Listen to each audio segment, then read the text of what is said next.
Hi friends, welcome to ஆறுக்கலை சமையல். ஆறுக்கலை சமையல் இன்றைக்கி என்ன பார்க்க போகிறோம் அப்படின்னா, வெள்ளைப்பொடி குழம்பு கலையரசியமாக சூப்பராக வச்சு கட்ட போகிறாங்க. அதுக்கு வெள்ளைப்பொடி எறா வாங்கியாச்சு. எறா தனியாக சவுச்சவு போட்டு தொக்கு வைக்கிறது தனி வீடியோவாக வருது. வெள்ளைப்பொடியை மட்டும் சுத்தம் பண்ணுறதை பார்க்கலாம், வெள்ளைப்பொடி குழம்பையும் பார்க்கலாம். வாங்க. வெள்ளைப்பொடி மஞ்சள் குழம்பு அன்றைக்கி வச்சாங்க, இன்றைக்கி சிகப்பு குழம்பு வைக்க போகிறாங்க. கலையரிசி தான் கலர் கலராக வைக்கும். வெள்ளைப்பொடி மண்டை வால் இந்த சைடு எதெல்லாம் நறுக்கிட்டு அந்த சைடுக்கிட்ட அப்படி ஒரு கோடை போட்டு எடுத்தோம்னா குடலு க்ளீனாக வந்துடும். அதில் வந்து செலாம்பு அதிகம் இருக்காது, முள்ளும் ஒரே ஒரு முள் தான் நடுமுள்ளாக இருக்கும். இந்த குடலை எடுத்து போட்டோம்னா அந்த மீனே வந்து க்ளீன் ஆயிடும். ஆனால் ரொம்ப நேரம் ஆகும் இந்த மீனை சுத்தம் பண்ணி எடுக்கிறதுக்கு, ஏன்னா குட்டி குட்டி மீனாக இருக்கிறனால. ஆனால் டேஸ்ட்டு வேறு லெவலாக இருக்குங்க. குழம்பு செம்ம ருசியாக இருக்கும். வெள்ளைப்பொடி குழம்பு அடிச்சுக்கிறதுக்கு குழம்பே கிடையாது. மீன் குழம்பே கண்டே பிடிக்கலன்னா வச்சுக்கோங்களேன், அந்த அளவுக்கு வேறு லெவலாக இருக்கும். பொறுமையாக உட்காந்து நம்ம கலையரிசி க்ளீன் பண்ணி கொடுத்துடலாம். மார்க்கெட்டில் வாங்கிட்டு வந்தோம்னு வச்சுக்கோங்க, அங்கேயே க்ளீன் பண்ணி வாங்கிட்டு வந்துடலாம். அந்த ரோட்டில் கொண்டுட்டு வரவங்கலாம் சில பேர் தான் க்ளீன் பண்ணி தருவாங்க, சில பேர் வந்து அந்த க்ளீன் பண்ணுற நேரத்துக்கு நாங்கள் அடுத்த தெருவுக்கு போய் கூவி விற்றுருவோம் அப்படிம்பாங்க. அதனால் அவங்க க்ளீன் பண்ணி தர மாட்டாங்க. க்ளீன் பண்ணதையும் பாருங்கள், பண்ணாத மீனையும் பாருங்கள், சூப்பராக க்ளீன் பண்ணியாச்சு. நல்லா மஞ்சத்தூள் போட்டு வாஷ் பண்ணி எடுத்து கலையரிசிட்ட கொடுத்தாச்சு. கலையரிசிக்கு டீயை போட்டு கொடுத்தாச்சு.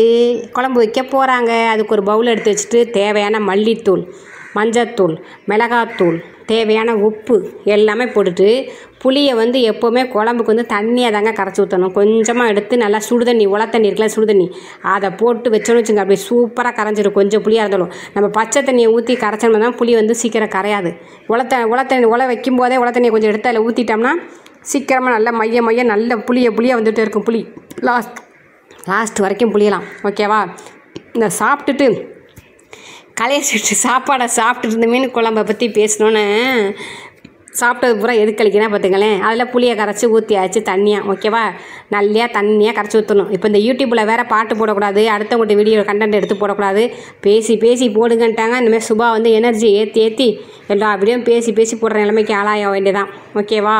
நல்லா கரைச்சிட்டாங்க. தேவையான அளவு உப்பு புளிப்பு காரத்தை பார்த்து வாயில் அப்படி ஒரு சுட்டு ஊற்று பார்த்தா அப்படி இருந்துச்சு பாருங்க. மீன் போடாமல் அவ்வளோ வாசனைங்க. அதில் வந்து வெங்காயம் பச்சை மிளகாய் எல்லாம் போட்டு பிசைஞ்சு எடுத்துகிட்டு கையை வந்து நம்ம யார் கையை போட்டு புளியை கரைச்சி குழம்பு வைக்கிறோமோ அதுதான் பக்குவம். கலையரிசி கையை பிசைஞ்சோன்னே அது ஒரு வாசனை, ஒரு டேஸ்ட் வந்துருச்சு பார்த்தீங்களா? அதான் அம்மா கை பக்குவம்.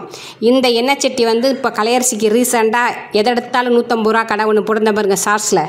இந்த பாத்திரமும் 150 ரூபாய்க்கு கலையரிசிக்காக எண்ணெய் சட்டி வாழ்ந்தது தான். ஓகேவா? அந்த எண்ணெய் சட்டி புது எண்ணெய் சட்டியை வச்சாச்சு.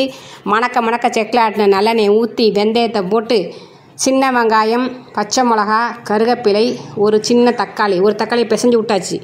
ஒரு தக்காளியில் போட்டு அப்படியே நல்லா கொலவ அடுப்பை சிம்மில் வச்சு வதக்கி விட்டோன்னு வச்சுக்கோங்களேன். அந்த வதங்கிறதுல தான் இருக்குது குழம்போட டேஸ்ட்டு. ஓகேவா? பிரியாணிக்கும் சரி குழம்புக்கும் சரி இந்த வெங்காயம் தக்காளி வந்து வதங்கணும். கரைச்சி வச்சுருக்க மசாலா தண்ணியை தூக்கி ஊற்றணும். நல்லா கொதிக்கட்டும் அப்படின்னு ஊற்றி விட்டு தேவையான உப்பு புளிப்பு காரம் எந்த அளவுக்கு குழம்பு வேணுமோ அந்த அளவுக்கு பக்குவமாக பார்த்து வச்சுக்கணும். ஒரேடியாக நிறையாவும் குழம்பு வச்சு மீனை கம்மியாக போட்டால் அந்த டேஸ்ட் இருக்காது. மீனுக்கு தக்கன குழம்பு, குடும்பத்துக்கு தக்கன குழம்பு வைக்கணும். அதான் அளவு. வச்சு வேஸ்ட்டாக கீழே ஊற்றக்கூடாது, கம்மியாக வச்சு பத்தாமல் போகக்கூடாது. நல்லா குழம்பு கொதித்து வர நேரத்தில் மாங்காயை போட்டு அடுப்பை சிம் பண்ணி எண்ணெய் தெளிஞ்சு வந்தால் அந்த வெள்ளைப்பொடி அப்படி இறக்கி விட்டுச்சு பிறகு மலைச்சாறு மாதிரி கலையரிசி. அப்பா எப்போ அந்த குழம்பை வச்சு கொடுத்து சோறை போட்டு சுட்டு சாப்பிட்டா ஊருக்கு போய் இதே நினச்சிக்கிட்டு இருக்க போகிறேனே கலையரசி அப்படிங்கிற மாதிரி ஆகிப்போச்சு பாருங்கள். இந்த மீனை போட்டோடனே அடுப்பை அமர்த்திடணும். ஏன்னா அது ஒரு கொதி அந்த சூட்லேயே வெந்துடும். அப்படியே பயிராக அள்ளி ஊற்றி சாப்பிட்டா தான் செம்ம டேஸ்ட்டாக வேறு லெவலாக இருக்கும். இந்த வெள்ளைப்பொடி வந்து பட்டுக்கோட்டையில் மட்டும்தாங்க நான் சாப்பிட்ருக்கேன். வேறு எந்த ஊர்லேயுமே இந்த வெள்ளைப்பொடி சாப்பிட்டதில்லை, பார்த்ததில்லை. சென்னையிலலாம் கிடைக்குமா என்னங்கிறதே தெரியல, அதுக்கு பேர் என்னன்னு தெரில. நாங்கள் வெள்ளைப்பொடி மீன் குழம்புனே சொல்லி பழகிட்டோம். அதனால் அதுக்கு பேர் வெள்ளைப்பொடி. லாஸ்ட்டாக ஃபைனல் டச்சாக கொத்தமல்லி தழை கருவேப்பிலையை தூவி விட்டு தட்டை போட்டு மூடி வச்சிட்டோன்னு வச்சுக்கோங்க, வேறு லெவலாக இருக்கும். சாதத்தை போட்டு சுட சாப்பிட்டோம்னா அதுக்கு மேலே இருக்கும்.